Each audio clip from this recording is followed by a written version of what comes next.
জানিয়ে দিব এই মুহূর্তে আমাদের হাতে এসেছে বাংলাদেশের গুরুত্বপূর্ণ আপডেট সংবাদের শিরোনাম। শুরুতেই থাকছে বেগম খালেদা জিয়ার জন্য আয়োজিত দোয়া মাহফিলে ভয়াবহ হামলা। এবারে জানিয়ে দিব মিয়ানমার সীমান্তে গুলি ও মাইন বিস্ফোরণের প্রতিবাদে টেকনাফে মশাল মিছিল। এদিকে সীমান্তে সড়ক নির্মাণ নিয়ে কথা রাখেনি বিএসএফ, ফের পতাকা বৈঠক। আরও থাকছে বিজয় আমাদের হয়ে গেছে, এখন শুধু আনুষ্ঠানিকতা বাকি, বলছে বিপিনুর। সব শেষে জানিয়ে দিব আন্তর্জাতিক সংবাদ। এবার রাজপথে নামলেন ইরানের প্রেসিডেন্ট। এতক্ষণ শুনছিলেন হাতে থাকা আপডেট সংবাদের শিরোনাম, এবারে বিস্তারিত। তবে তার আগে অনুরোধ রইল ভিডিওটিতে একটি লাইক এবং কমেন্ট করে জানিয়ে দিন ভিডিও সম্পর্কে আপনার মূল্যবান মতামত। আরও জানিয়ে দিন ভিডিওটি কোথা থেকে দেখছেন বা কোন জেলা থেকে দেখছেন। খালেদা জিয়ার জন্য আয়োজিত দোয়া মাহফিলে ভয়াবহ হামলা। সাবেক প্রধানমন্ত্রী ও বিএনপির চেয়ারপারসন বেগম খালেদা জিয়ার রুহের মাগফিরাত কামনায় বাগেরহাটের মোংলায় আয়োজিত কোরআন খতম ও দোয়া মাহফিলে দুর্বৃত্তদের হামলার ঘটনা ঘটেছে। এ সময় দুজন আহত হয়েছেন। পরিস্থিতি নিয়ন্ত্রণে এলাকায় অতিরিক্ত পুলিশ মোতায়েন করা হয়েছে। সোমবার বিকেলে মোংলা হেলিপ্যাড মাঠে আয়োজিত এ দোয়া মাহফিলে এই হামলার ঘটনা ঘটে। বাগেরহাট ৩ আসনের স্বতন্ত্র প্রার্থী এম.এ.এইচ. সেলিম এ অনুষ্ঠানের আয়োজন করেন। এই ঘটনায় আহতরা হলেন রামপাল উপজেলার হুরকা ইউনিয়নের ছাত্রদলের সাবেক সহসভাপতি সোবাহান মোল্লা। প্রত্যক্ষদর্শী ও পুলিশ সূত্রে জানা যায়, দোয়া মাহফিল শুরুর আগেই একদল দুর্বৃত্ত প্রায় ১৫০০ মানুষের জন্য প্রস্তুত করা খাবার লুট করে নিয়ে যায় এবং বেশ কিছু খাবার নষ্ট করে ফেলে। এতে বাধা দিতে গেলে দুর্বৃত্তদের হামলায় ২ জন আহত হন। এই হামলার সময় উপস্থিত লোকজন প্রাণ বাঁচাতে মোংলা থানাসহ আশপাশের বিভিন্ন স্থানে আশ্রয় নেন।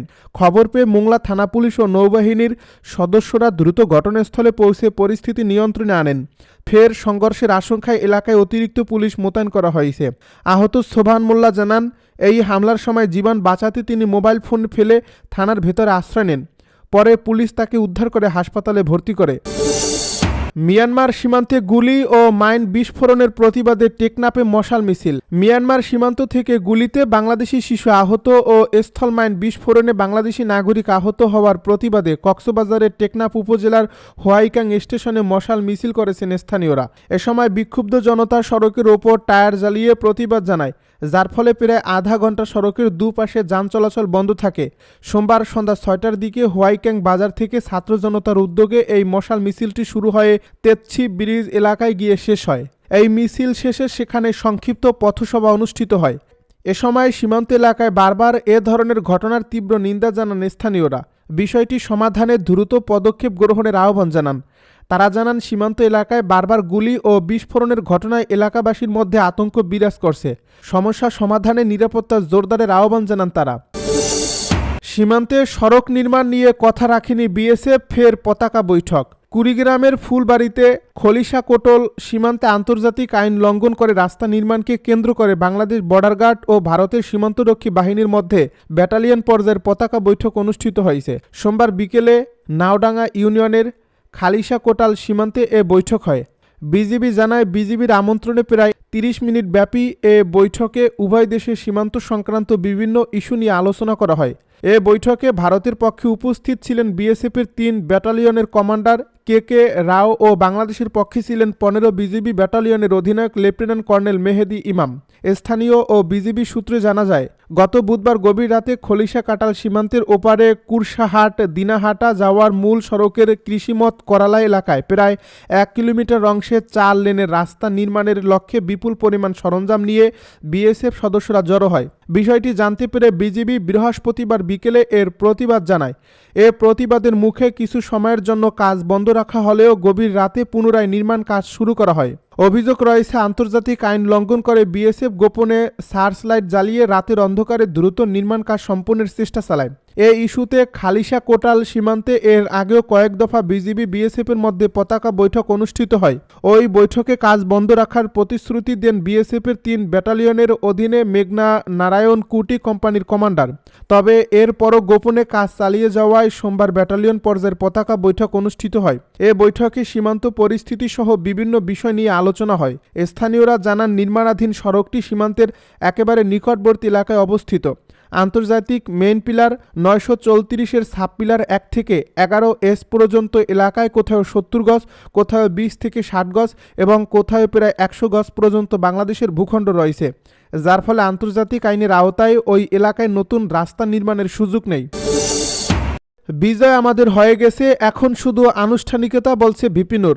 পটুয়াখালী 3 আসনের বিএনপি জোট মনোনীত প্রার্থী ও গণ অধিকার পরিষদের সভাপতি নুরুল হক নূর বলেছেন, বিজয় আমাদের হয়ে গেছে, এখন শুধু আনুষ্ঠানিকতা হবে ইনশাল্লাহ। আপনাদের নিয়ে কাজ করতে চাই, আপনাদের পাশে থাকতে চাই। সোমবার রাত 10টার দিকে পটুয়াখালীর 10 মিনা উপজেলার বাঁশবাড়িয়া ইউনিয়নের গসানি গ্রামে এক ওরস মাহফিলে তিনি এসব কথা বলেন।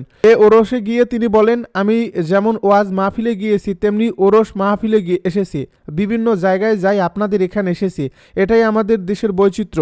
এখানে বাউল সহ অনেক ধরনের বিভিন্ন ধরনের সংঘ ও সংগঠন আছে, প্রত্যেক মানুষ ও কমিউনিটির স্বাধীনতা আছে কথা বলার, অনুষ্ঠান করার। এ সময় তিনি বলেন, কাউকে বাধা দেওয়া বা গায়ের জোরে কারোর উপরে হামলা করা, কারোর অনুষ্ঠান ভঙ্গুর করার ঐধ্যতা আমরা দেখাবো না। এতে সমাজ বিশৃঙ্খল হবে, নৈরাজ্য বাড়বে। আমরা এখানে আসার মূল কারণ একটাই, আপনাদের প্রতি সংহতি ও সমবেদনা জানানো, আপনাদের পাশে থাকব দল মত ধর্মবর্ণ নির্বিশেষে। তিনি বলেন, 10 মিনা গলাচিপা অঞ্চলে হিন্দু কম, তারা একটু নিরিবিলি থাকে, ব্যবসা বাণিজ্য করে, তবে রাজনৈতিক পট পরিবর্তনের পরে আমরা দেখেছি তাদের ব্যবসা বাণিজ্য হামলা হয়, ঘরবাড়িতে হামলা হয়, এলাকায় থাকতে পারে না। 5 আগস্টের পর গলাচিপায় ব্যবসায়ী বেশিরভাগ হিন্দু, তাদের সঙ্গে দেখা সাক্ষাৎ করে বলেছিলাম যে ধর্মীয় পরিচয়ের কারণে বা কোনো হিন্দু সম্প্রদায়ের লোক আক্রান্ত হলে আমাকে জানাবেন। এবার রাজপথে নামলেন ইরানের প্রেসিডেন্ট। এবার রাজপথে নেমেছেন ইরানের প্রেসিডেন্ট মাসুদ পেজেশকিয়ান। দেশটির রাজধানীতে হাজারো মানুষের উপস্থিতিতে এক বিরাট সমাবেশ অনুষ্ঠিত হয়েছে। এই সমাবেশে অংশ নিয়েছেন প্রেসিডেন্ট পেজেশকিয়ান। সোমবার আল জাজিরার এক প্রতিবেদনে তথ্য জানানো হয়েছে। প্রতিবেদনে বলা হয়েছে, ইরানের বিভিন্ন শহরে সরকারপন্থীরা সমাবেশ করেছেন। রাষ্ট্রীয় সংবাদ মাধ্যমে এসব সমাবেশের ভিডিও প্রচারিত হয়েছে। এর মধ্যে রাজধানী তেহরানে অনুষ্ঠিত এক বড় সমাবেশে হাজারো মানুষ অংশ নেন। প্রেসিডেন্ট মাসুদ পেজেশকিয়ান তেহরানের ওই সমাবেশে উপস্থিত ছিলেন। তাকে রাস্তায় মিছিলরত মানুষের সঙ্গে হাঁটতে এবং জাতীয় পতাকা হাতে থাকা নাগরিকদের সঙ্গে শুভেচ্ছা বিনিময় করতে দেখা যায়। এর আগে প্রেসিডেন্ট পেজেশকিয়ান সোমবার জাতীয় প্রতিরোধ মিছিলে অংশ নিতে দেশবাসীর প্রতি আহ্বান জানিয়েছিলেন। 2 সপ্তাহ আগে শুরু হওয়া প্রাণঘাতী সহিংসতার বিরুদ্ধে অবস্থান জানাতেই এই কর্মসূচির ডাক দেওয়া হয়। একই সঙ্গে তিনি দেশে ক্রমবর্ধমান অর্থনৈতিক অসন্তোষের বিষয়টি সমাধানে অঙ্গীকার করেছেন। প্রেসিডেন্ট বলেন, তার সরকার বিক্ষোভকারীদের কথা শুনতে প্রস্তুত, তবে তিনি সবাইকে সতর্ক করে বলেন যেন দাঙ্গাবাজ ও সন্ত্রাসীরা পরিস্থিতির সুযোগ নিয়ে বিশৃঙ্খলা সৃষ্টি করতে না পারে। এর আগে বিক্ষোভের মধ্যে বড় ঘোষণা দিয়েছিলেন ইরানের প্রেসিডেন্ট মাসুদ পেজেশকিয়ান। তিনি দেশ জুড়ে টানা 2 সপ্তাহের সহিংস বিক্ষোভের মধ্যে দেশের দুর্বল অর্থনীতি পুনর্গঠনের প্রতিশ্রুতি দিয়েছিলেন। তিনি বলেছিলেন, তার সরকার জনগণের কথা শুনতে প্রস্তুত এবং চলমান অর্থনৈতিক সংকট সমাধানে কার্যকর পদক্ষেপ নেবে। রোববার আল জাজিরার এক প্রতিবেদনে এ তথ্য জানানো হয়। রাষ্ট্রীয় টেলিভিশনে দেওয়া এক সাক্ষাৎকারে পেজেশকিয়ান বলেন, যুক্তরাষ্ট্র ও ইসরায়েল দেশের অভ্যন্তরীণ অস্থিরতা উস্কে দিতে ভূমিকা রাখছে। একই সঙ্গে তিনি বলেন, সরকারের লক্ষ্য অর্থনৈতিক সমস্যার সমাধান করা হলেও সহিংসতা ও বিশৃঙ্খলা কোনোভাবেই মেনে নেওয়া হবে না। গত ডিসেম্বরের শেষের দিকে ইরানের মুদ্রার বড় ধরনের অবমূল্যায়নের পর দেশটিতে বিক্ষোভ শুরু হয়। দীর্ঘদিনের অর্থনৈতিক চাপের মধ্যে হঠাৎ মুদ্রার পতনে নিত্যপণ্যের দাম ও মূল্যস্ফীতি বেড়ে গেলে সাধারণ মানুষের ক্ষোভ চরমে পৌঁছায়। শুরুতে জীবনযাত্রার ব্যয় বৃদ্ধির প্রতিবাদ হলেও পরবর্তীতে এসব আন্দোলন সরকার বিরোধী রূপ নেয়। প্রেসিডেন্ট পেজেশকিয়ান বলেন, মানুষের উদ্বেগ রয়েছে, আমাদের উচিত তাদের সঙ্গে বসা এবং দায়িত্ব থাকলে তাদের সমস্যার সমাধান করা। তবে আরও বড় দায়িত্ব হলো কিছু দাঙ্গাবাজ যেন পুরো সমাজকে ধ্বংস করতে না পারে তা নিশ্চিত করা।